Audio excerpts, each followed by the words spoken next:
acompañarnos. Bueno, quisiera antes que todo agradecer a todos su presencia en este 9º Seminario Internacional de Educación Artística.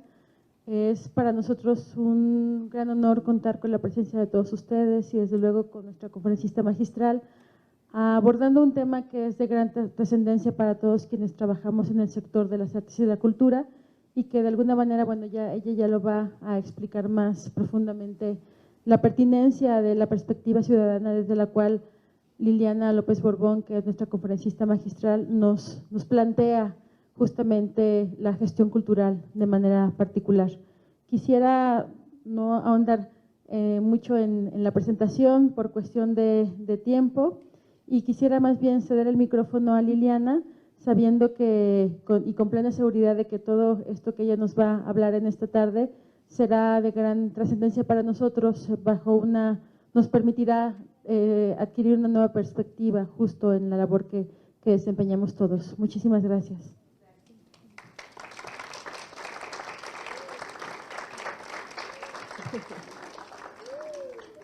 No, bueno, vinieron. Las barras bravas de la gestión son de Aguascalientes. ¿Cómo están? Buenas tardes, un gusto estar aquí. Muchas gracias, decano, por la confianza, a Irlanda, a todo el equipo. Ha sido un gusto el trabajo que hemos realizado en estos 3 días, en el taller, en el laboratorio, con los estudiantes de gestión cultural y algunas otras personas que participaron. Contarles pues que este es un trabajo que vengo realizando ya hace muchos años y que justamente le voy a dar contexto presentando algunos de los temas de donde viene o algunos de los procesos de donde viene esta reflexión. Es decir, el tema de la construcción de ciudadanía desde la cultura es un tema que lo trabajé y tuve la oportunidad de trabajarlo en la práctica hace muchos años, pero que con el tiempo me ha permitido no solamente lograr una visión, digamos, más profunda, de mayor profundidad y de mayor alcance de la gestión y de la importancia que el proceso puede tener en el territorio, sino también del significado que puede adquirir las dinámicas del ejercicio de los derechos culturales de manera activa en los procesos de la gestión. Porque uno de los, digamos, temas que suelen estar acotando la gestión es centrarla solamente allí donde la colocó la ilustración, que es en la difusión, es decir, a la gente le falta cultura y hay que llevarle cultura, y esa cultura es únicamente occidental y esa cultura es fundamentalmente europea y esa cultura está fundamentalmente contada desde un modelo eurocéntrico del mundo, donde ellos producen artes y nosotros artesanías, donde allá quedan los museos de verdad y nosotros tenemos museos de historia.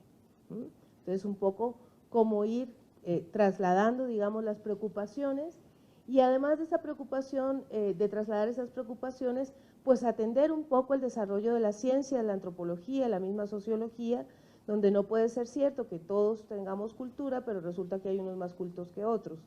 Ahí ya aparece una contradicción, ¿no? No es unos más que otros, si todos tenemos, ¿no? Entonces, el lugar de los creadores será el lugar de la mirada lateral y de la otra posibilidad, pero no la única ni la más importante mirada sobre el proceso. Es decir, la gestión cultural no será la gestión de artistas y obras, sino será la gestión de la sociedad desde allí donde se expresa, o allí donde se expresa, que es el lugar de lo cultural.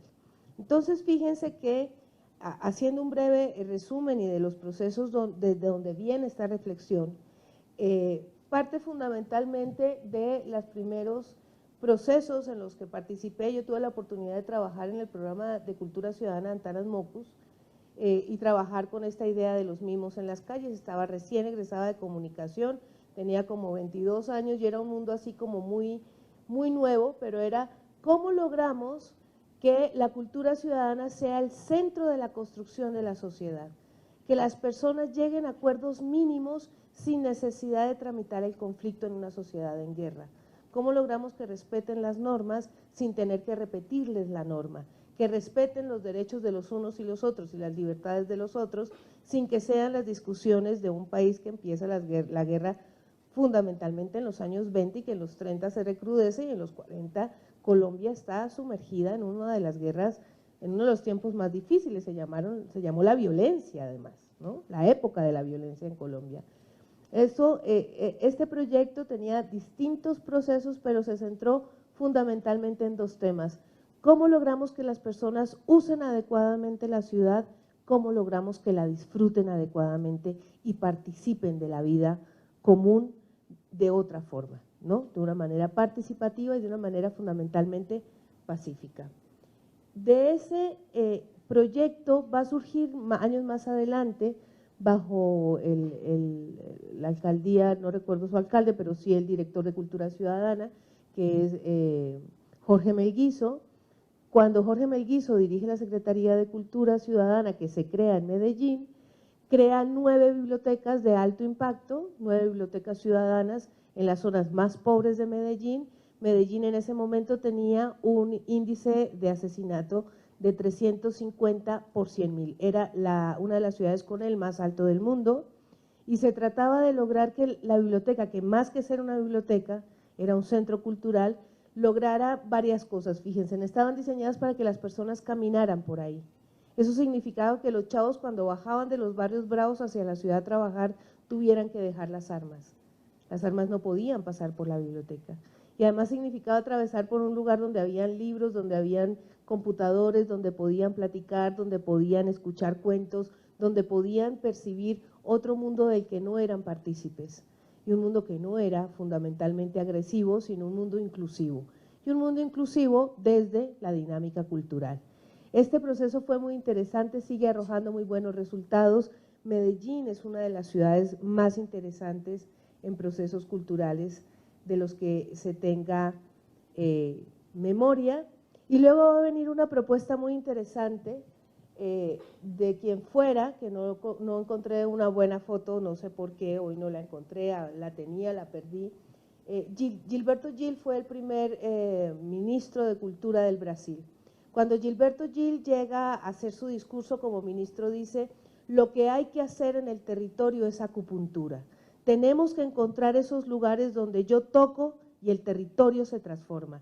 No tengo que tocar todo el territorio, no es cultura para todos, y entonces trato de tener en cada esquina una biblioteca, una casa de cultura, un centro cultural, sino cómo toco y se transforma y con quiénes toco, porque la sociedad civil tiene procesos ya adelantados.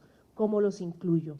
¿Cómo con ellos y con artistas que ya han desarrollado formas de creatividad que permiten pensar e imaginar la realidad de otras maneras, puedo construir otras realidades?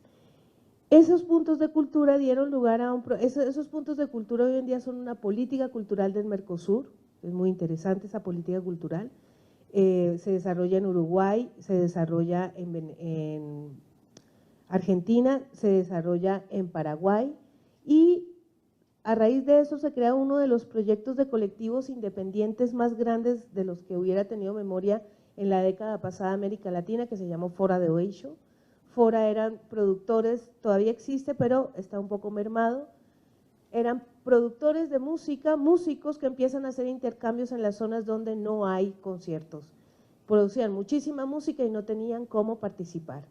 Entonces ellos empiezan a crear sus propios circuitos, a trabajar con artistas que son músicos, con diseñadores gráficos, y crean una red que logra completar 500 colectivos en todo el sur del Brasil, y empiezan a hacer intercambios y crean una moneda.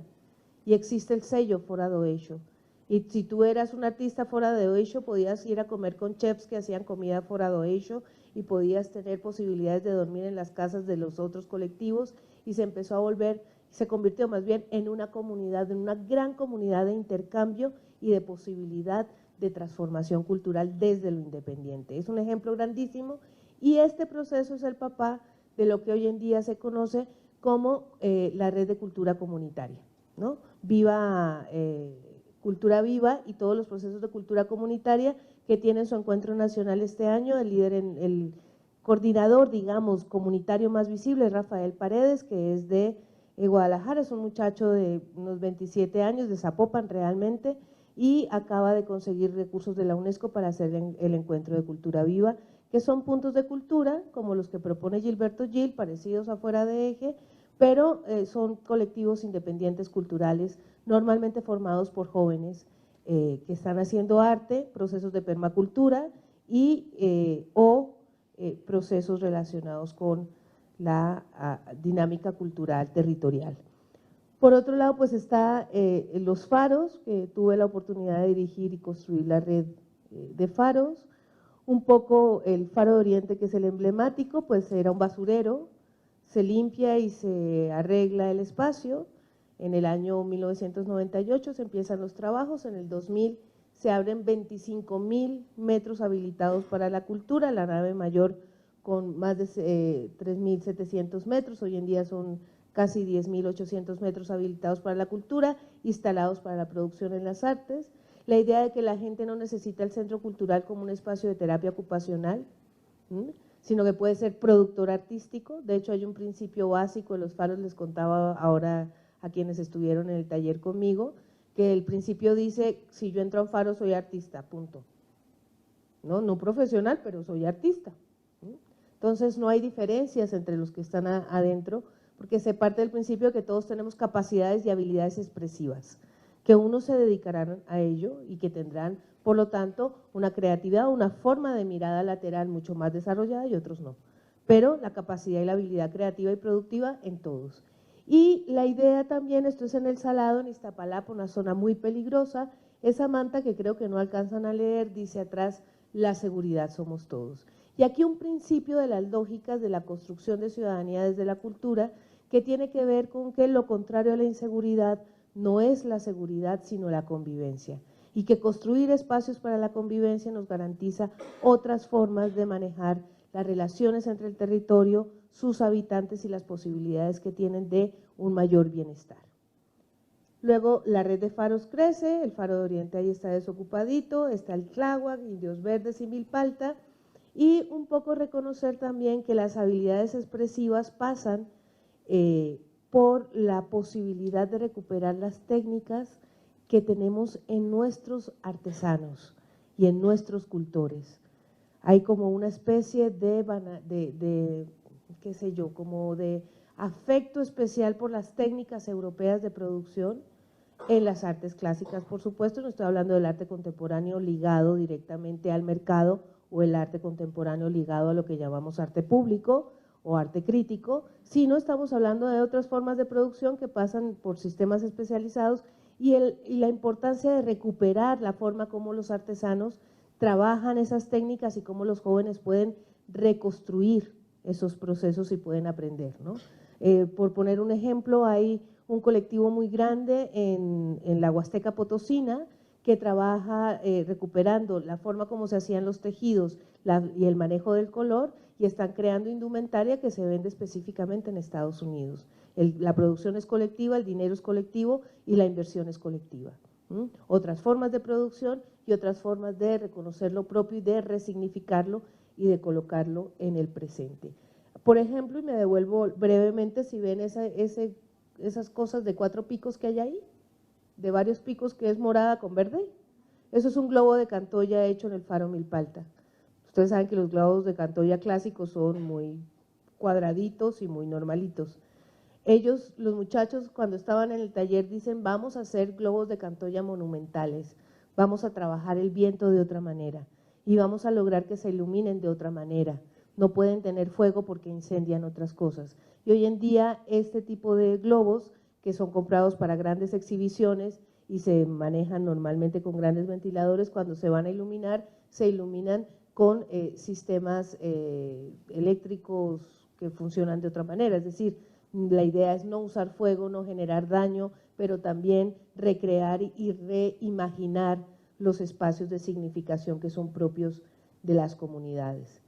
Y por último también este trabajo que tuve la oportunidad de participar, que fue la Red de Colectivos Culturales Comunitarios Jóvenes de Tamaulipas, donde se logra en una zona de alta influencia de los narcotraficantes y de los Zetas y de el Cartel del Norte, una presión muy fuerte sobre la sociedad, formar gestores, más que gestores, jóvenes como animadores socioculturales que participaran voluntariamente en proyectos, más que proyectos, actividades culturales de sus comunidades y no perder el espacio para estar juntos. Es un proyecto que logra el reconocimiento de la Unión Europea, que logra el reconocimiento de Agenda 21 de la Cultura y que sigue, a pesar de que el gobierno ya salió y ya no está la maestra García y ya no está el mismo equipo en el ITCA, los jóvenes siguen trabajando entre ellos y produciendo ciertas dinámicas que posibilitan construir ciudadanía y trabajar, digamos, desde las posibilidades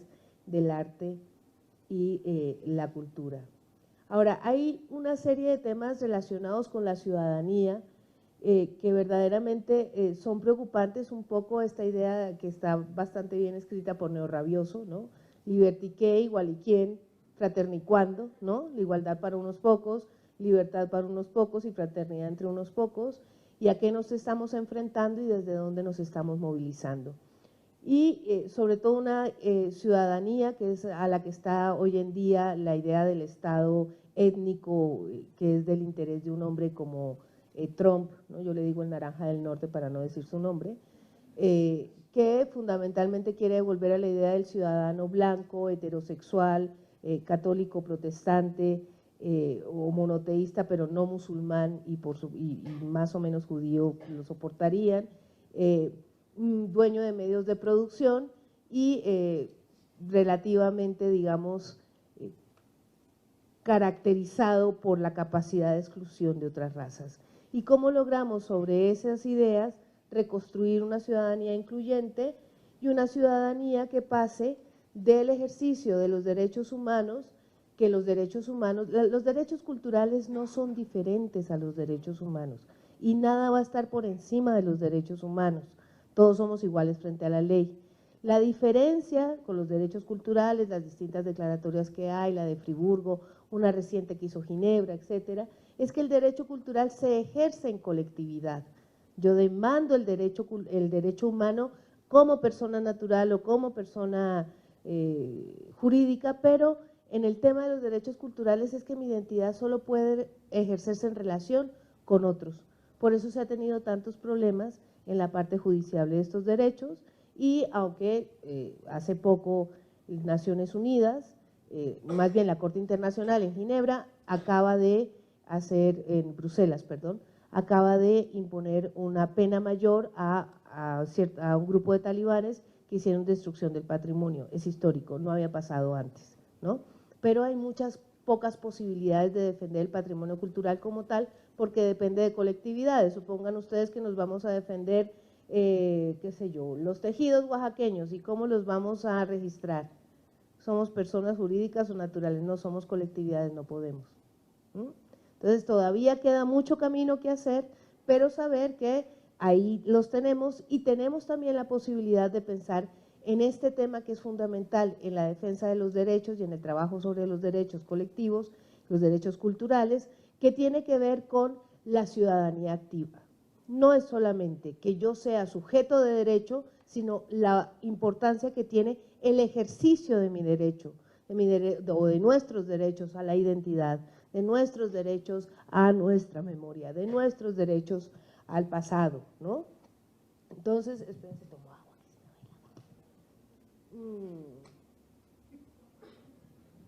¿Cómo en esas dinámicas podemos ir acercándonos a las posibilidades de la interculturalidad?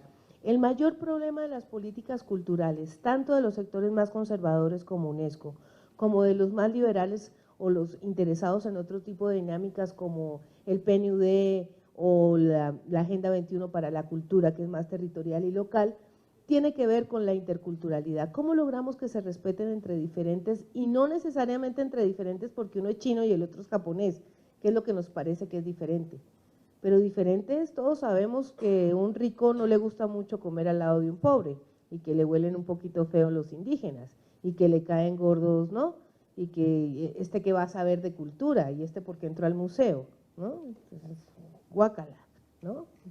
Está como feíto para estar en un museo, está como mal vestido, le falta un poquito más de hipster, le falta barba a entrar al museo, ¿no? Todavía no se la peinó bien, le falta un poquito más de barbería.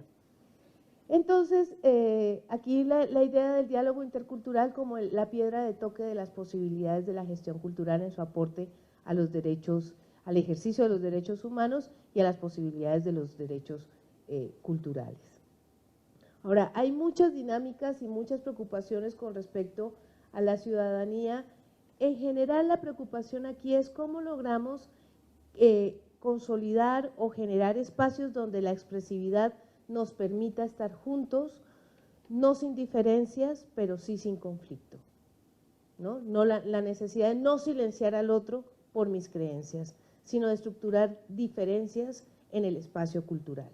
Desde allí, digamos, tocar el tema de la ciudadanía, pensando sobre todo cuáles son las posibilidades de vivir juntos con mayor bienestar. El bienestar es un problema central, ¿no? Mientras casi todo el siglo XX se generó una estructura de la productividad y la competencia, donde el tema central era el dinero, ¿cómo logramos en el siglo XXI, a pesar de todas las adversidades en las que estamos, que son bastantes, cómo logramos colocar en el centro de las preocupaciones a las personas? Ni al arte, ni a las obras, ni a los museos, ni a la sociedad, ni a los malos, ni al dinero, por supuesto, a las personas. Y esto, por supuesto, nos remite a un espacio que es propio de las dinámicas actuales de la gestión cultural, y es que nosotros, ¿y esto qué le pasó? Otra vez. Si ven que no era solo allá, aquí también. Hola. Trabajamos fundamentalmente en lo que se considera el desarrollo humano, pero no se está reconectando, ¿o sí? Ahí va buscando. Entonces, colocar a las personas en el centro del desarrollo significa pensar qué podemos aportar desde lo que hacemos.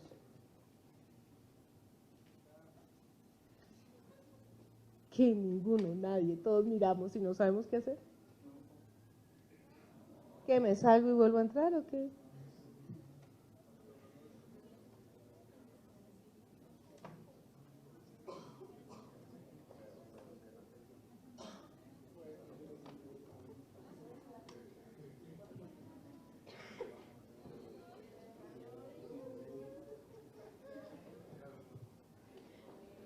Por favor. Él ya lo solucionó una vez, yo creo que… No, bueno. Aplausos, aplausos al compañero. Los cables lo aman.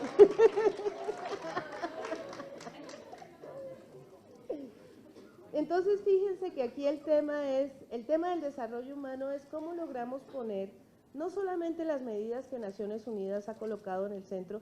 Ustedes saben que el índice de desarrollo humano se genera cuando se decide que el PIB, el Producto Interno Bruto, no debe ser la forma como se miden las naciones, que hay que tener un índice de desarrollo que nos permita saber cómo están las personas en relación con el proceso.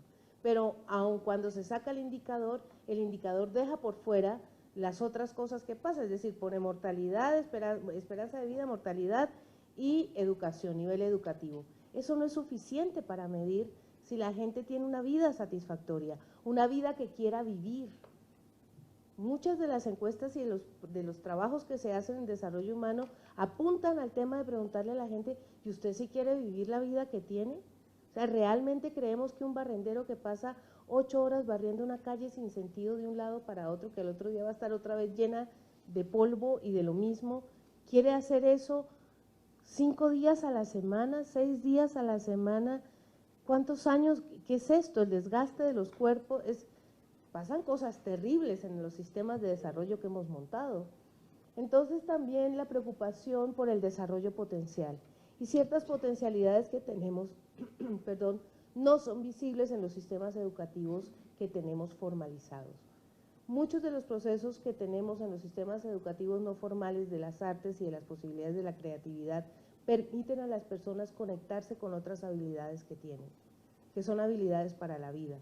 La gente no tiene que necesariamente estudiar artes para ser artista, que esa es la otra cosa que pasa, ¿no? Tenemos que ser profesionales, sí, nadie dice que no, pero necesitamos personas que puedan aprender a comunicarse, jóvenes que aprenden, por ejemplo, sabemos con mucha claridad que chavos y chavas de 8, 9, 10, 11, 12 años que tienen posibilidades de acceder a danza o a teatro, estarán mucho más seguros de su propio cuerpo, tendrán mucha más capacidad de proteger su cuerpo frente a otros, no me toques, no es mi cuerpo, y tendrán muchas habilidades de movimiento. Lo mismo las personas que se enamoran de la lectura, no tienen que leer Shakespeare a los 8 años, no importa si nunca lo leen. El disfrute de la lectura es el principio del proceso. Si ya aprendieron a leer Harry Potter, bienvenidos, porque es posible que a los 24 años le den la vuelta y realmente lean Shakespeare. Pero si queremos empezar por allí, por donde el muchacho se siente incómodo, donde la joven siente que no puede, pues por eso sueltan y no les interesa. Pero queremos empezar justamente al revés, por la gran dificultad, es que como si fuera un castigo, es que no sabes lo que es leer. Uy, no, pues qué bueno que no sé porque eres muy enojón. ¿Cómo logro disfrutar esto? ¿Cómo esto es una habilidad para mi vida? Claro, la literatura construye mundos para todos, pero primero hay que lograr que alguien quiera ver esos mundos, no insertar la propaganda de esas ideas.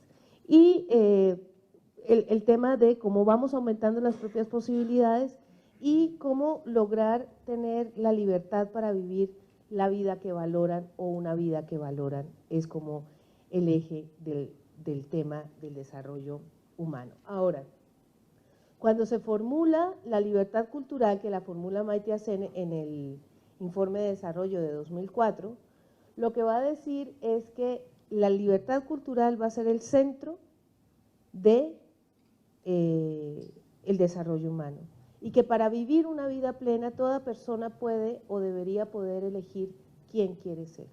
¿Y cómo vamos a elegir quiénes queremos ser si vivimos en una sociedad donde ya nos han dicho qué es ser hombre y qué es ser mujer? Donde en la segunda domesticación ya ni siquiera puedes pensar cómo te debes sentar porque ya sabes que si no te sientas así te va a ir mal. Donde puedes elegir entre Coca-Cola y Pepsi-Cola, puedes elegir entre Ford o Chevrolet, o puedes elegir entre casarte y casarte porque te toca casarte o eres gay, y puedes elegir entre tener hijos o tener hijos porque si no tienes hijos tienes un problema, y todos aspiran a tener tarde o temprano una casa con papá, mamá, 2 niños, perro, gato, gato sedoso, perro correlón, ojalá adoptados porque pobrecitos los otros perros, y una vida completamente domesticada. Nadie puede elegirse a sí mismo de otra manera si no se ha podido vivir a sí mismo de otra manera.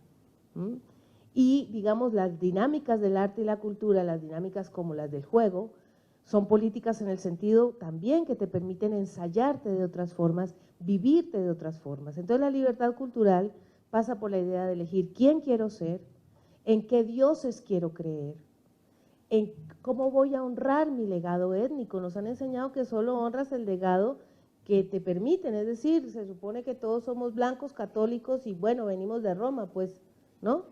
O los griegos.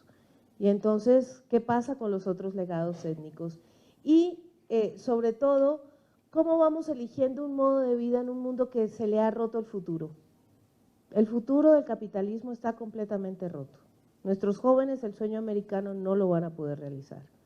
Y además de que no lo van a poder realizar, se les ha dicho que tienen que estudiar prácticamente 24 años para ser alguien en la vida. No son alguien por haber nacido. Prácticamente en el discurso contradecimos sus derechos humanos a la vida, porque para tener una vida y ser alguien, tienen que estudiar una primaria, una secundaria, una preparatoria, una licenciatura. ¿Y la maestría? ¿Y el doctorado? ¿No? Y después, ¿y el postdoc? Oye, cálmate, ¿no? Y luego sabemos que toda esa acumulación, que sí es importante, nadie está negando que la escuela no sea un espacio importante, sino simplemente que la movilidad social ya no va de la mano con la escuela. Y una cosa que se ha detectado, y los estudios están apuntando hacia allá, están haciendo varios estudios, es que la movilidad en México se está pareciendo a la época del virreinato. Estamos prácticamente casi inmóviles, ¿no? No basta con tener profesión, puede ser ingeniero y salir a ser taxista.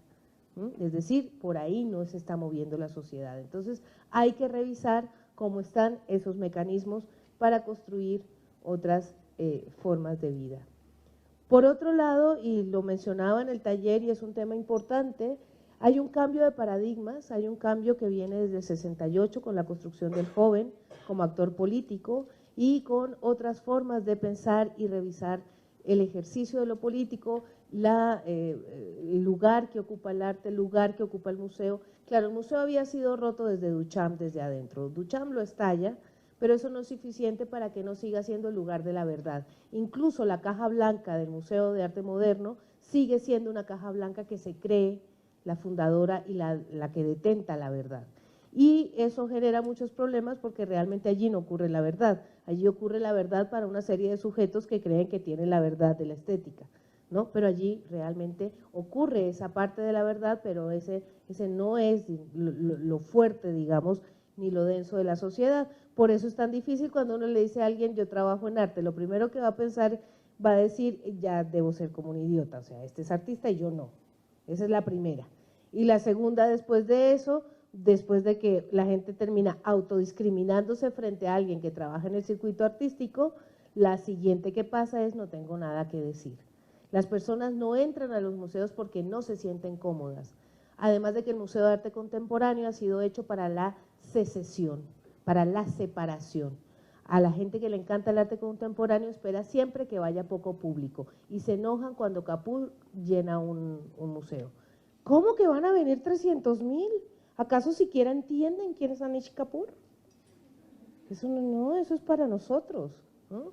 Entonces, ese cambio de paradigmas, además, por supuesto, haber pasado y haber entrado más bien después de la caída del muro al mundo de lo diverso, se hizo nuestra diversidad creativa en UNESCO y luego se hacen una serie de declaratorias, viene la cumbre de la Tierra, la responsabilidad de todos frente a lo sostenible y a las posibilidades del futuro y un cambio, digamos, entre el mundo normatizado de la productividad y el mundo diverso, que sí implica muchos retos y dificultades, pero también que está sumergido en una idea de la satisfacción inmediata, ¿no? Un poco esta idea del mundo del sacrificio, que fue el mundo de las religiones, sobre todo en Occidente, llega la Ilustración y viene el mundo de la productividad y del pensamiento, y ese mundo ha terminado y empieza el mundo de la satisfacción inmediata, ¿no? La gente quiere todo ya, y no importa si hay que destruir un bosque, si hay que acabar, hacer fracking y matar a todos los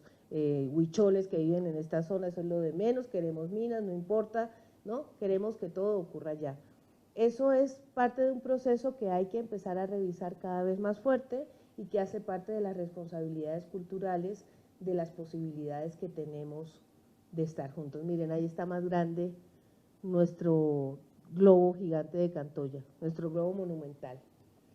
Entonces, uno de los temas, digamos, desde donde podríamos abordar o ir trabajando o trabajar el tema de lo cultural o de la gestión cultural, pues tiene que ver con las formas de estar juntos, las formas de la convivencia, la posibilidad que tiene el arte, las culturas tradicionales, las culturas populares, los cultores, los mismos artistas, los mismos colectivos, para generar otras formas de estar juntos, otras formas de valorar el territorio, ¿no?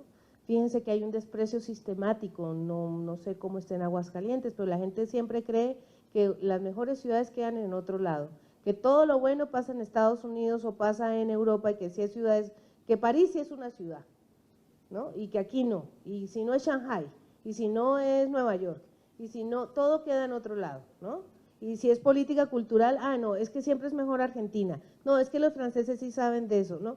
Y se nos olvida el lugar y la importancia del territorio, porque el territorio es donde transcurre la vida, donde ejercemos la identidad, donde somos lo que estamos siendo y lo que podemos ser. También la valoración y el respeto por las formas de expresión, por las tradiciones y las nuevas generaciones, y sobre todo generar espacios de intercambio y reconocimiento de las diferencias sin intervenir en las creencias ni en las identidades de las personas. Es decir, no hacemos gestión cultural para que los chavos dejen de escuchar reggaetón, sí para que amplíen sus umbrales de reconocimiento simbólico, pero no para arrancarles su identidad, ¿no? Eso es muy importante porque a veces queremos volver a todos occidentales, creyentes en la Mona Lisa es el dedo pequeño de Dios, ¿no? Y pues ahí hay una serie de dificultades de por medio. ¿Qué retos encontramos? Por un lado, el tema del trabajo, lo platicábamos y lo seguiré diciendo. Una de las cosas importantes es que los gestores culturales deberían aprender muy pronto a crear trabajo y no a pedir trabajo. ¿Quién me va a emplear? ¿Voy a ser funcionario público o voy a entrar a Cinemex? O para, ¿cómo se hace el currículum vitae? Esto me salió a mí de un día justamente que una alumna me dice, maestra, ¿cómo hago mi currículum vitae? quedé asustada. Dije, ¿de verdad? ¿Vas a salir a pedir trabajo? ¿No vas a construir trabajo? Por lo menos pide uno, invéntate otro. Pero invéntate uno que te haga feliz y el otro lo pides y así no te hagas feliz, estás haciendo otra cosa que te hace feliz. Pero, ¿no? Por otro lado están los desafíos más fuertes, el tema de la movilidad que les contaba ahora y el ocaso de la figura del joven, ¿no? Ya los jóvenes no son el centro del universo y ya solamente los ricos son el centro del universo y hay todo un problema porque el joven está perfectamente criminalizado en este momento y además de esa criminalización desacreditado, ¿no? Entonces, todo, eso, el adultocentrismo típico, ¿no? Es una ocurrencia, si tiene 20 años, ¿qué va a pensar? Pues como que no piensa, ¿no? Entonces la idea del adulto y del adultocéntrico como un ser humano acabado y perfecto que ya lo vivió todo y lo sabe todo. Eso mete muchísimo ruido en las posibilidades de la gestión cultural. Cómo construimos otras formas de estar juntos, es decir, cómo construimos redes de colaboración, redes de participación, redes para cuidar los derechos no solo de los gestores, sino los humanos, los derechos a la expresividad, los derechos a la libre expresión y participación. ¿Cómo transformamos tiempos y espacios y logramos habitar? Ahí ya tiene que ver con las posibilidades y los desafíos de la gestión. Fíjense, nos han dicho que lo cultural ocurre cuando no hay nada que hacer, ¿no? Si yo tengo, si tengo que ir a comprar zapatos, eso es una ocupación, tengo que ir a comprar zapatos. No tenía nada que hacer, fui al centro cultural. Había una obra de teatro y fui a verla como no tenía nada. Entonces parece que lo cultural ocurre ni siquiera en el tiempo libre, sino en el tiempo desperdiciado. ¿Cómo pensamos el tiempo del proceso cultural como el tiempo creativo? ¿Cómo pensamos los espacios como espacios creativos? Las infraestructuras culturales no como espacios mecánicos para desarrollar habilidades, sino lugares donde puedo crear sociedad, donde puedo transformar sociedad, donde puedo imaginar formas de estar juntos. Y, por supuesto, uno de los mayores desafíos que tenemos en la gestión tiene que ver con la incertidumbre del futuro. Una de las cosas urgentes sobre las que nosotros, y fundamentalmente yo más trabajo en estos laboratorios que he ido desarrollando, es el problema de cómo construimos espacios para imaginar futuros posibles. Necesitamos todos los futuribles posibles. No hay futuribles suficientes. No es esta idea de la casa, el carro y la beca, eso no va a funcionar. No va a funcionar ni siquiera los sistemas de alimentación que tenemos. Con la liberación del CO2 en Estados Unidos, el mundo puede tener entre 10 y 20 años de lo que conocemos. El efecto invernadero puede ser brutal. ¿Cómo nos ponemos a imaginar mundos en vez de decir que lo que tenemos es que ser buenitos y repetir el modelo que sabemos que ya no funciona? Esa modernidad está quebrada, ¿no? Entonces, o rota. ¿Hacia dónde vamos? Hay que romper el futuro e inventar futuro. No solamente está roto el presente, sino hay que romper el futuro. Y uno de los problemas más serios y más acrecentados en los últimos años en las dinámicas de la cultura y de la gestión cultural es la gran discriminación que estamos viendo emerger de nuevo, ¿no? Que no solamente la ejercen presidentes, sino que se ejerce en distintos lugares por doquier. Y las preocupaciones relacionadas con la difusión, no voy a hacer una lectura de todo el tema que está allí, pero que recordemos que la cultura que se está produciendo y mucho de lo que se está haciendo no cabe en los museos. El museo no es ya más la jaula que queremos habitar. Y los gestores deben construir los otros espacios de libertad para que el arte pueda transitar y las posibilidades de la estética, las posibilidades de las metáforas, la posibilidad de lo simbólico, construya espacios públicos en otros lugares, los otros lugares, ¿no? Recordar también, y por otro lado, que las estructuras materiales de las condiciones de vida afectan profundamente el alcance de la gestión cultural para construir ciudadanía. Es decir, que se le ha dado demasiada fuerza o se han guardado demasiado el caldo de la idea de que ¿qué vamos a hacer? Un grafiti, un macromural y el mundo será perfecto. No, disculpen, un macromural, si al caso tiene una incidencia de 6 meses en una comunidad. Que se hizo en Palmillas, esto es Hidalgo, fíjense, el MIBE, que es un chavo durísimo, que fue banda, que de los duros, de los buenos grafiteros de este país, ya tenía un colectivo muy grande y se le ocurre trabajar con los chavos de ese barrio. consigue dinero para Palmillas, un poquito de dinero de prevención del delito. Y pues a alguien le sonó que eso estaba muy bueno y ya se metió el municipio dijo, no, no te vamos a dar 100,000 pesitos. Ven, te damos 500 y hagamos unos talleres y los chavos y la cosa. Y ya fue subiendo, al final soltaron 5 millones de pesos para el proyecto, de los cuales ellos no vieron ni el 3%, ¿verdad? Fue el presidente a inaugurar, pintaron esto todos los chavos, y una vez pintan e inauguran, ¿qué es lo que más le gusta a los funcionarios? La foto, y luego se van. ¿Qué dinero había para seguimiento? Cero. ¿Qué pasó con los chavos que habían salido de actividades delictivas de menor escala, ¿no? Ladronzuelos, no es gran escala, no es narcotráfico, ¿no? Es pequeña escala, es delincuencia común. Pues tienen que volver a la delincuencia común porque de allí no salió nada más que qué bonita la foto, que le dio la vuelta al mundo y que ahí están los de Palmillas y que el MIBE es un genio y llegaron a París y vinieron los de París y les hacen un documental y ¿dónde queda el proceso? Nos gustan los objetos, nos gustan los resultados, hay que trabajar en los procesos, hay que revisar de manera seria los procesos. Así, para ir concluyendo, pues una de las cosas que deberíamos trabajar en este tema de los derechos culturales es cómo estamos manejando las formas del hacer, cómo estamos construyendo espacios de colaboración, desde dónde colaboramos. Muchos sabemos que en la vieja gestión artística y sobre todo en el viejo paradigma de la ilustración hay que gestionar son los egos de las personas y no los procesos culturales.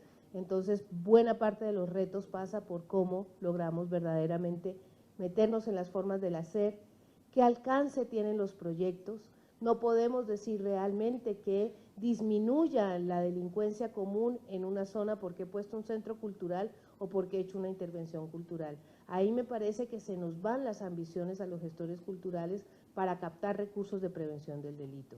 Hacemos prevención tipo 1, nivel A, y eso significa ciertos procesos de convivencia, pero no retracción de los números duros en relación con las políticas de seguridad pública. No olvidar la historicidad, no nos estamos inventando el hilo negro. Así como les mostré los proyectos del comienzo, hay cientos de proyectos en toda Iberoamérica y en todo el mundo que están trabajando temas de ciudadanía, que han logrado transformar los alcances, que han logrado plantearse de otras maneras los problemas.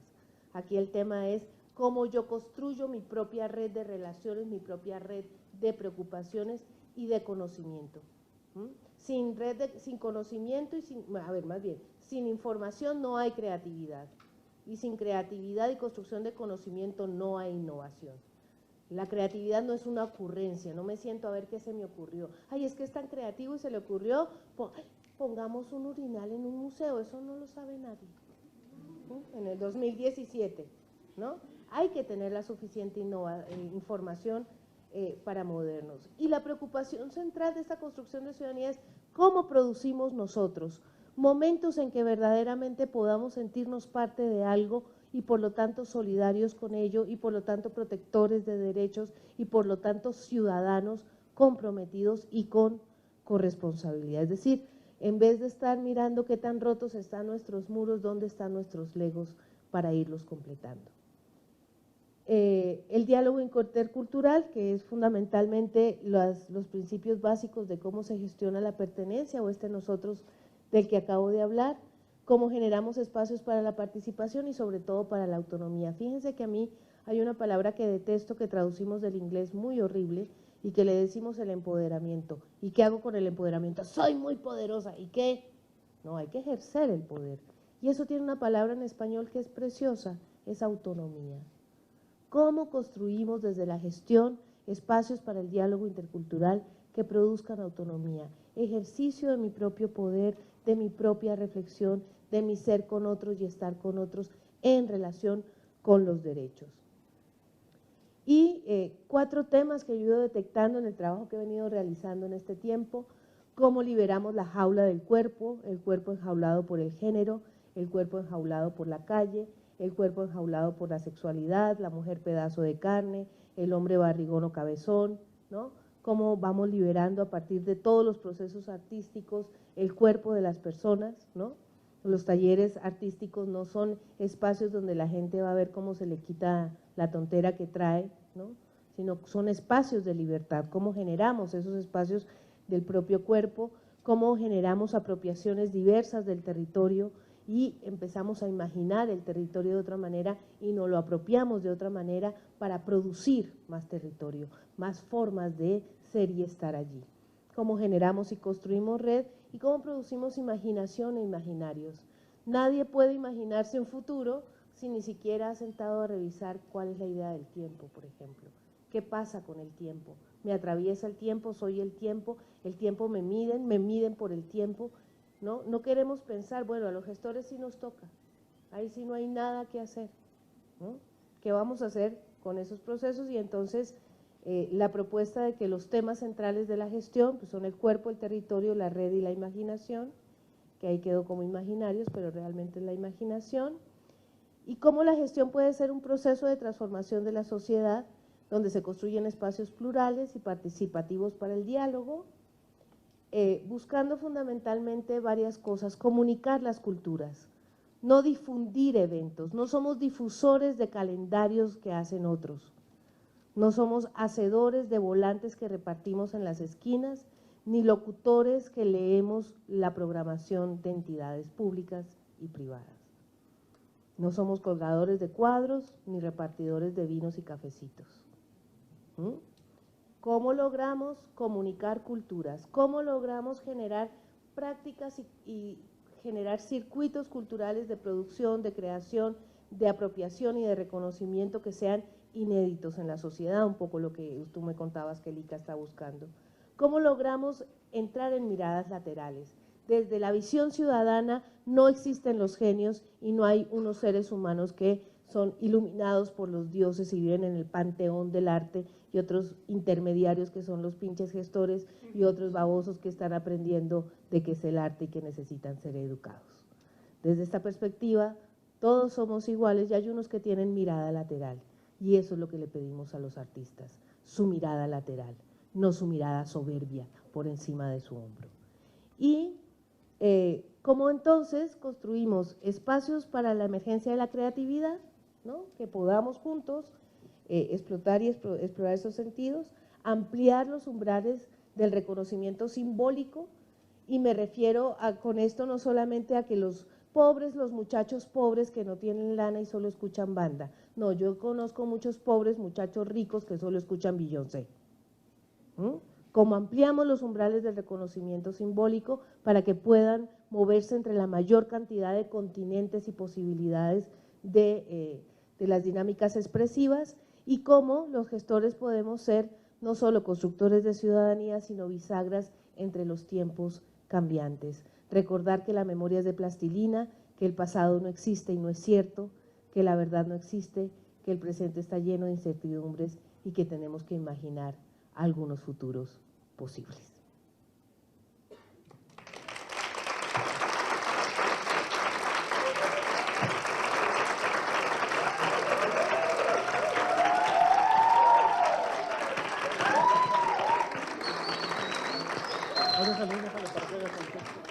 Pasamos a una ronda de preguntas. La propuesta de… ¡Ay!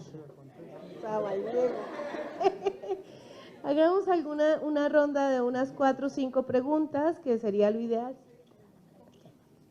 Y hago una apuesta de respuesta. Si nos alcanza el tiempo, entramos en una segunda ronda y con 2 rondas damos por cerrado el proceso. ¿Les parece? No, bueno, usted ya está aquí. ¿Ya? Bueno, hay cosas muy interesantes en su charla, pero creo que para dialogar o entender su conversación hace falta que haya definiciones más, me parece, más precisas en su intervención. Por ejemplo, cuando usted menciona libertad cultural y en alguna de sus diapositivas hay una aproximación a este concepto donde menciona vivir una vida plena implica poder elegir la vida propia, etcétera. Eso parece una materia de acción para la política misma y no tanto para la gestión cultural. En todo caso, ¿cuál sería la diferencia entre algo que le compete estrictamente a la política que es tratar de garantizar la convivencia entre los seres humanos, y la gestión cultural, que bajo ese principio está muy próxima a ello, ¿no? En cualquier caso, me parece que no estaría de más que comenzara por definir libertad, luego cultura y luego libertad cultural, para entonces entender a qué se está refiriendo usted. En cualquier caso, me parece que la tesis central de su intervención es vincular la gestión cultural como una manera de activismo vinculada con una agenda política donde está viendo o velando por las sociedades o comunidades, vamos a decir, económicamente menos favorecidas. Pero, en cualquier caso, ¿cuál es el papel de la gestión cultural con las sociedades o comunidades económicamente favorecidas, porque no aparecen en su intervención? Gracias.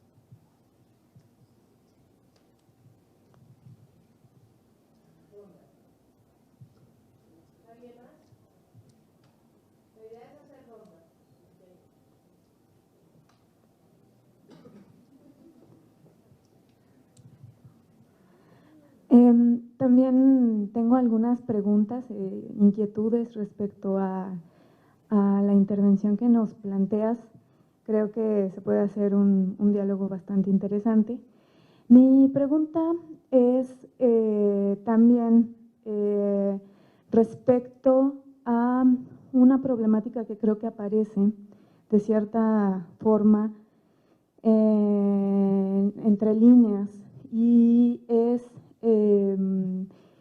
digamos que la posición apuesta de una manera muy propositiva y positiva respecto al quehacer de la gestión cultural, pero hay también otros factores, me parece, que son muy importantes y que habría que mencionarlos, ¿no?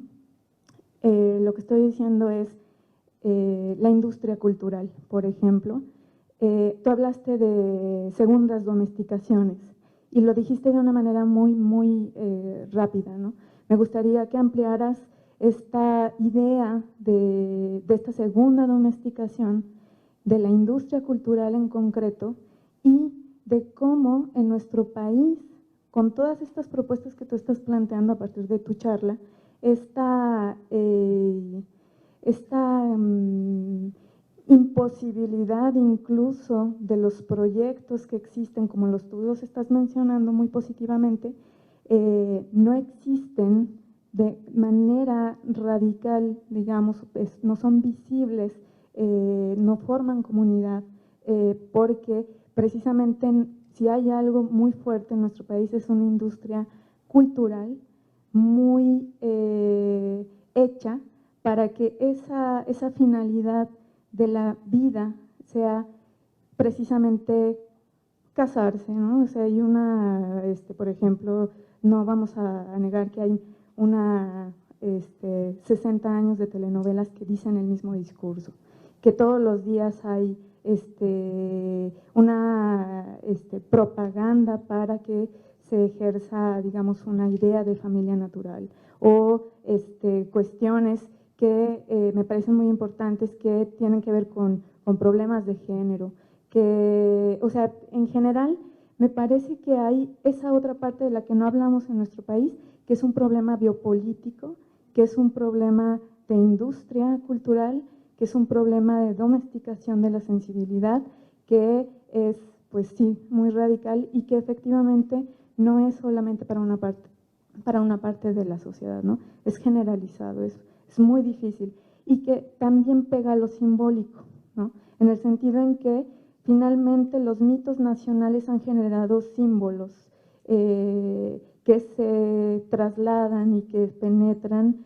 también las prácticas artísticas, y con esta idea de, al contrario de la propuesta que nos planteas, es más bien melancólico, es de no puedes hacer nada, ¿no? O sea, es una tristeza infinita, un sentimiento de orfandad, etcétera. Entonces, me gustaría más bien que apuntaras más hacia esta cuestión de la industria cultural como segunda domesticación, y el problema en concreto, pues, en nuestro país, ¿no?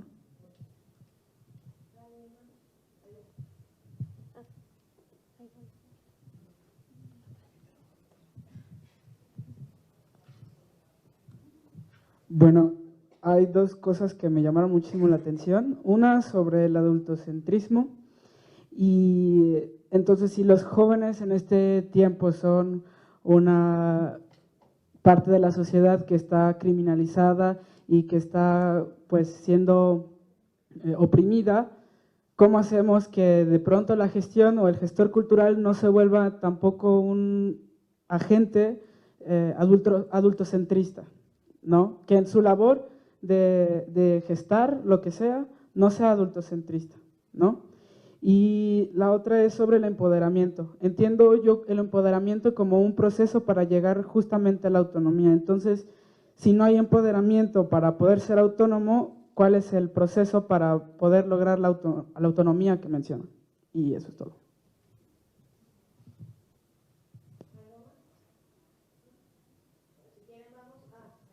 Pues es una cosa muy sencilla. El planteamiento de la tesis estaría alrededor de hacer del gestor cultural el organizador de la disidencia en un sistema, yo reivindico los adultos, en este modelo adultocentrista, y el papel de una institución por excelencia burocrática, en el buen término de la palabra, como las universidades, como un punto de difusión de estos cambios. ¿Sí?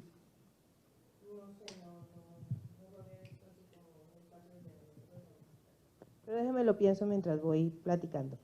A ver, fíjate en esto, cuando yo digo voy de los ejemplos hacia donde se mueve el discurso, significa que el planteamiento de la gestión cultural no es salir de los libros de antropología, sociología y política y ver cómo lo realizamos en el territorio, sino que la práctica de la gestión viene en sentido contrario y que la gestión cultural es sobre todo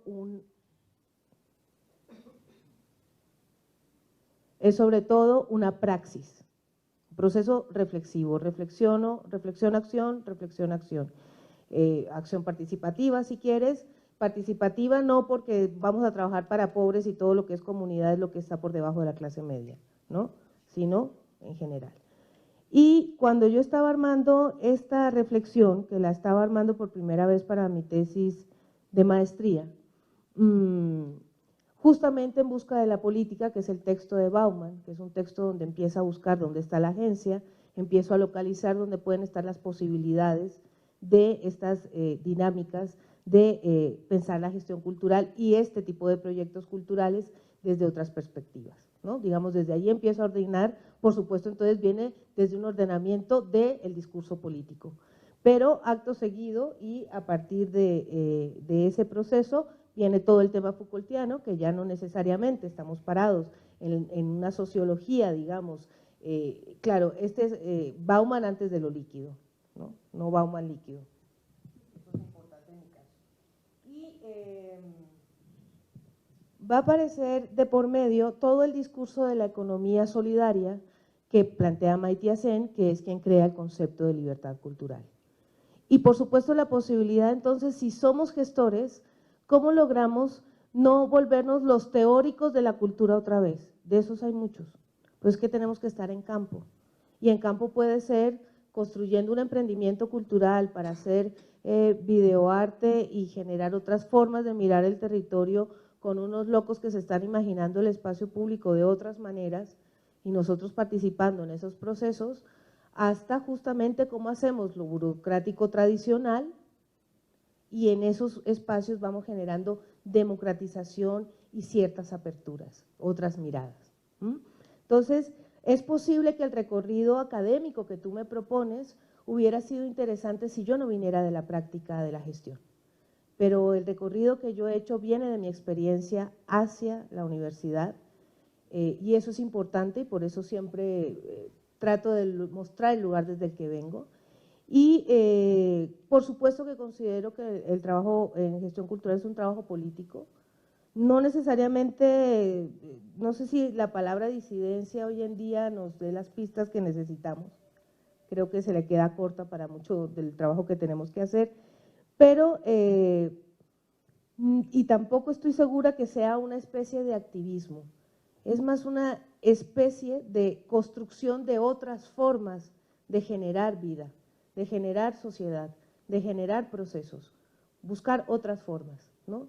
Porque los activismos suelen encenderse y apagarse. Y yo llevo 20 años en esto y creo que por ahí no es. Creo que hay que generar proceso, aprender, seguir caminando, reflexionar, leer en qué están los antropólogos, los sociólogos, saber que yo no voy a sacar los conceptos de Canclini y los voy a llevar al territorio y un día me voy a vestir de Bauman o de Foucault y voy a salir y voy a entender la realidad y con eso voy a trabajar con los chavos que están en el museo haciendo arte contemporáneo, sino que tengo que estar moviéndome entre esos discursos, pero también teniendo una capacidad reflexiva sobre lo que el mundo, sobre lo que está ocurriendo en esos procesos. Por ejemplo, trabajo en algunos procesos, incluso que tienen que ver con clases medias y con otros procesos, con criminólogos y con etnógrafos. No trabajo solamente con etnógrafos. Y no me sirven etnografías de 6 meses para entender un territorio, porque si te demoras 6 meses mirando a alguien, esa persona cambia. El territorio cambia cuando es observado, las personas cambian. Entonces necesitamos otro tipo de habilidades que no son hacer los grandes discursos. Yo sigo trabajando en gestión, entonces interesante la agenda que tú propones para una especie de reflexión, digamos, más doctoral sobre el tema o tal vez de otro estilo de la maestría que yo hice, porque buena parte, ahora hay un libro que estoy publicando que se llama La gestión cultural como construcción de ciudadanía, que acaba de ganar un premio de ensayo internacional en Barcelona en estudios de gestión cultural, pero justamente porque es que los estudios de gestión cultural son nuevos, no son como los estudios latinoamericanos que tienen 30 y 50 años. Entonces, pues por supuesto podemos cometer errores y tal vez la tesis lo tenga. A mí no me preocupa tanto el error como poner en otro lugar del discurso a la gestión, ir jalando, ir jalando. Y sí, tal vez estamos como haciendo un salpicón. Bienvenido el salpicón, porque creo que si seguimos en la ruta de las disciplinas muy diferenciadas va a ser muy difícil generar eso que puede leerse como activismo, que para mí es una preocupación, si lo es o no lo es, todavía no lo tengo claro. Conozco activistas muy serios, ¿no? La gente del Media Lab Madrid está trabajando en ciudades posibles, futuros posibles de maneras muy radicales. Yo todavía no llego tan allá, ¿verdad? Entonces no, de pronto soy más light, puede ser. Hay mucho por pensar. Lo que te quiero decir con esto es que creo que puedes tener razón y no creo que obvie, digamos, el tema de lo económicamente no favorecido. Sin embargo, sí creo que hay un discurso economicista en los últimos 10 años alrededor de la gestión cultural que ha hecho, que ha generado mucha dificultad en el proceso. Porque en vez de construir la posibilidad de una economía colaborativa, ha centrado el proceso en una economía otra vez de competencia en las dinámicas de las viejas industrias culturales. Y entonces, en vez de pensar cómo podemos estar juntos de otras maneras y pensarnos juntos para construir ciudad, para construir transformación, para generar procesos serios frente a los derechos humanos y el ejercicio de los derechos culturales, terminamos repitiendo que lo que hay que hacer son pequeños negocios que vendan mucho y vivir de lo que venden y volvernos aspirantes ejecutivos autoempleados. Y si nos sale chiquito el coso, nos volvemos autochangarreros de la cultura. Entonces, ¿cómo lograr espacios de colaboración y otras formas de generación del tema? Que en eso también trabajo, pero hoy estaba, como estaba conectada con los chavos en el taller en otra cosa, me salió más por este lado, a veces se mueve más hacia allá. Ahora, este tema de la segunda domesticación, la biopolítica y todo el tema Foucaultiano, mira, yo lo que creo es que la sociedad en general está diseñada para iterarse y que en lo estético, ¿no?, y en la posibilidad de lo simbólico podemos encontrar otras formas justamente de imaginarnos y de imaginación. El problema es cómo logramos esas interlocuciones. Difícilmente cambiaremos a las grandes industrias. Incluso hay muchos errores cuando se hacen estudios de economía de la cultura. Estudian y hacen estudios de economía de la cultura, meten a Televisa y dicen que ese es el 7% del PIB, pero por Dios, pues claro, pues Televisa es un monstruo, ¿no? Ahí la pregunta clave sería cómo cada vez se va rompiendo más bien. O sea, lo que quiero decir en parte es, sí, pero los chavos ya no compran periódicos. Casi nadie compra periódicos, casi nadie menor de 30 años compra periódicos ni revistas hoy en día. Eso ya es otra forma de consumo.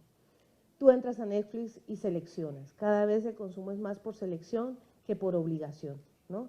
La gente ya no se sienta, aprende y mira lo que lo obligan a ver, ¿no? Y hoy no hay nada que ver y cambia y cambia y cambia, sino que va teniendo la oportunidad de seleccionar, sí, contenidos prefabricados, eso es obvio, pero también estamos frente a un sistema de tecnologías que nos permite una relación muy creativa, ¿no? Hay autores un poco locos, digo locos porque seguramente con la palabra que voy a decir y después de que dijeron que estaba en la disidencia activista, ya soy disidente activista, no, me gusta, no lo había pensado, me interesa.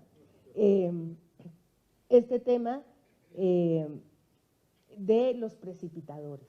Hay autores que están hablando de que vivimos en un mundo de precipitadores. Antes nosotros, los que tenemos aquí más de 30 años, decíamos video y ¿cuánto se demoraba eso?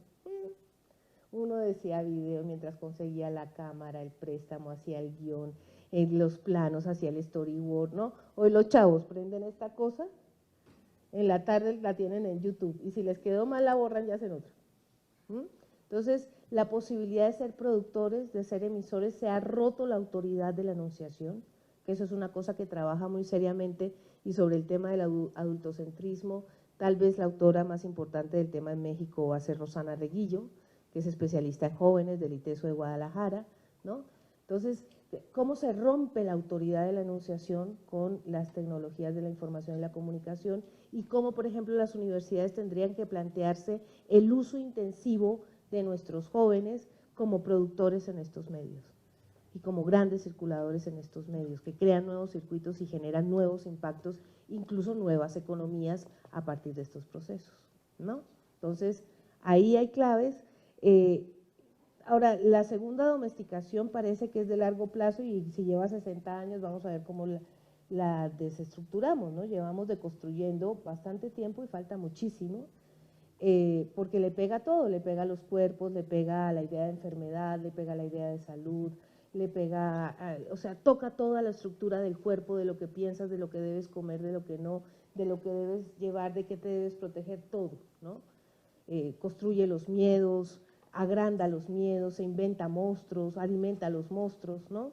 Entonces, creo que hay mucho trabajo, pero que es importante, como tú lo planteas, estar atentos a esa segunda domesticación y desde nosotros y nuestra labor académica o los que tengamos una labor académica, estar pendientes de cómo está operando para ayudar o para generar espacios para esa deconstrucción, digamos. Y con este tema del adultocentrismo y un gestor cultural, yo lo que creo, fíjate, creo dos cosas o pienso dos cosas con este tema que tú planteas. Uno, cuando creemos que el lugar de la cultura es el lugar de la verdad y el lugar del arte es el lugar de la verdad, ahí tenemos un problema adultocéntrico muy serio y es el adultocentrismo además occidental, ¿no? Entonces es más complicado digo porque lo tenemos muy internalizado. También ocurre mucho cuando repetimos recetas, es que así es como se hace, si así es como se hace y no estamos ensayando, estamos en el adultocentrismo del gestor cultural, ¿no? Cuando no nos damos el lujo de enseñar y de propiciar aprendizajes reflexivos, ¿no? Por eso yo construyo laboratorios, espacios donde ensayamos, aprendemos y generamos conocimiento juntos y de ahí pueden salir proyectos y el proyecto no se vuelve una camisa de fuerza, sino una posibilidad creativa. Los gestores son tan creativos como cualquier otro profesional, tienen que inventarse muchos cómo y tener claros los para qué, que el para qué tal vez no sea la disidencia, o sí, no lo sé, pero el para qué sí debería ser otras formas del hacer, otras formas del estar y sobre todo abrir esto que es el espacio y el tiempo creativo para generar libertad. ¿Qué pasó? Eso diría yo sobre el… No, pues esto ya se terminó. Hay aquí un mago que hace así y se prende. No sé si, yo dejaría hasta ahí, hay cosas que, además, por supuesto lo interesante es escucharlos y como quedarme con preguntas. No sé si haya alguna otra pregunta, algún otro comentario, o si quieren, paramos aquí. Tururú. Allá hay una pregunta. Buenas tardes. Ahorita a mí me llamó la atención cuando mencionó acerca del emprendimiento y pues también me llama la atención este adultocentrismo, nunca lo había pensado así, pero bueno, ¿cómo es que el emprendimiento joven puede mantenerse alejado de, también mencionó el changarrero cultural, que pues al fin y al cabo es algo más clásico, un modelo economista más clásico, y pues de ser así, ¿cómo estos proyectos que pues al fin y al cabo son jóvenes pueden seguir manteniéndose a sí mismos o ser autosustentables? No sé si sea la palabra. Sí, fíjate que hay un libro que escribe Néstor García Canclini en un seminario doctoral en el que participé, pero no escribí porque yo estaba como más bien colaborando con cotejar la información que tenían los doctorantes, la información, digamos, de lo que estaba ocurriendo en el territorio.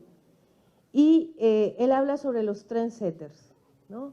Jóvenes que van marcando tendencia y van construyendo otras formas del hacer que también producen economías. Y que son economías que en algunos casos pueden ser sustentables en el tiempo o sostenibles ya en el largo plazo. Aquí la idea es, la pregunta que hay que plantearse es, ¿soy tan innovador que esto va a generar economía o no? ¿O quiero vender los mismos cuadros de la galería del lado y ganar más dinero que ellos? Donde no hay innovación, no hay negocio. Así de simple.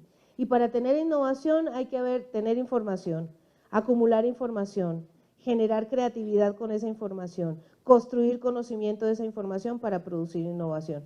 Una innovación se tarda 3 años y todo el mundo quiere innovar apenas, ya le puse nombre a mi empresa, se llama El Innovador Soy Yo y ya tengo un Fonca ganado. Órale, qué velocidad, ¿no? Entonces, claro, a mí me gusta mucho poner un ejemplo que es muy extremo, pero es muy claro que les comentaba a ellos que es el del Google, ¿no? Los chavos dicen hay que ordenar la red, tenían 20 años. Se meten a un agujero ahí en un garaje y se ponen a inventarse cómo y hacen un algoritmo. Primero ni sabían que era un algoritmo, no pensaban que era por ahí, estaban pensando en otra cosa matemática. Luego finalmente llegan a uno, pero no les gusta mucho. Luego llegan a otro. En 3 años llegan a esa idea y saben que fue por pobreza que quedó tan blanca la página, que es perfecta. O sea, buscar en Google lo que te da es tranquilidad en los ojos. Si ustedes vieran buscadores como el que fue Altavista, les da mareo, esa cosa era horrible, esos les salían letreros por todos lados. Y salen sus acciones 3 años más tarde, lanzan el producto y salen acciones a 20 centavos. Esas primeras acciones hoy en día cuestan 20.000 millones de dólares, una vulgaridad. Pero tuvieron una innovación. Entonces, lograr hacer algo sostenible es comprometerse con esta posibilidad de me voy a informar, voy a pensar, y no, se me ocurrió una idea, voy a hacer un festival de cine porque no hay festivales de cine. ¿Cuántos hay? Ya sé, voy a hacer un Vive Latino, ya hay. No, tengo la idea del año, ¿no? Ahora sí, voy a hacer un dispositivo de arte contemporáneo que se mueva por la ciudad. ¿Cuántos hay? Hace poco, el año antepasado, el Centro Cultural de España en la Ciudad de México hizo una exposición de dispositivos móviles de arte contemporáneo y había 30 en la colección visible y un libro así de gordos de todos los que habían detectado en América Latina. ¿No? Entonces el tema es, ¿de verdad lo que estás pensando puede producir economías o no? Esa es una de las primeras cosas para no ser changarrero cultural. Y la otra cosa que es clave en el tema del emprendimiento es la capacidad de trabajar con otros.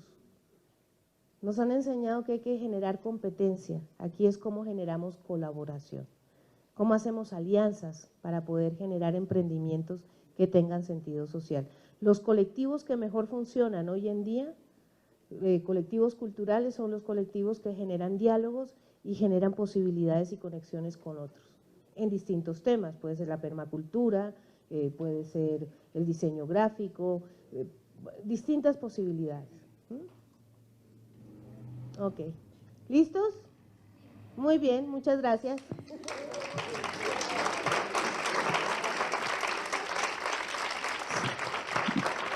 Muchas gracias a Liliana López Borbón. Y ahora quisiera pedirle a nuestro decano, el maestro José Luis García Rubalcaba, si nos hace el honor de entregarle el reconocimiento por su participación a Liliana López Borbón. Bueno, yo creo que nos movieron mucho el tapete. Hay muchísimas cosas por hacer. La creatividad es fundamental. Aquí todos los que estamos en estas áreas tenemos esa posibilidad, pero la acción es la que da más conocimiento en este tipo de casos. Decía Platón que la teoría sin la práctica es estéril y la práctica sin la teoría va a la deriva. Y yo creo que aquí con el magnífico ejemplo de la maestra Liliana, pues nos ha abierto todo este camino. Hay muchísimas cosas que hacer, tenemos que hacer muchas sinergias, tenemos que cambiar muchos paradigmas, tenemos que romper todas las inercias, hay que estar innovando y la participación entre todos es importantísima. Entonces me permito leer este diploma que dice: la Universidad Autónoma de Aguascalientes, el Centro de las Artes y la Cultura y el Departamento de Arte y Gestión Cultural otorgan el presente reconocimiento a la maestra Liliana López Borbón por su destacada participación como conferencista magistral del tema Derechos Culturales y Construcción de Ciudadanía, los retos de la gestión cultural en la actualidad dentro del 9º Seminario Internacional de Educación Artística, los derechos humanos desde la perspectiva del arte y la cultura. C. Lumen Proferre, Ciudad Universitaria, Aguascalientes, 3 de abril de 2017, y firmamos un servidor, José Luis García Rubalcaba.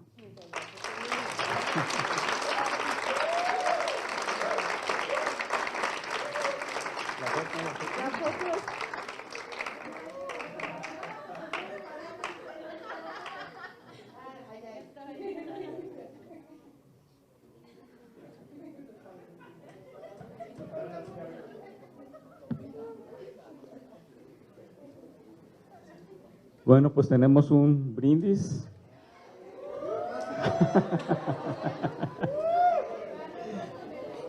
Vea por muchas gracias. Muchas gracias a todos y les recordamos que el día de mañana tenemos también el taller con Santiago Veracubas a partir de las 10 de la mañana aquí en esta aula, por favor. Muy amables, gracias. Muchas gracias.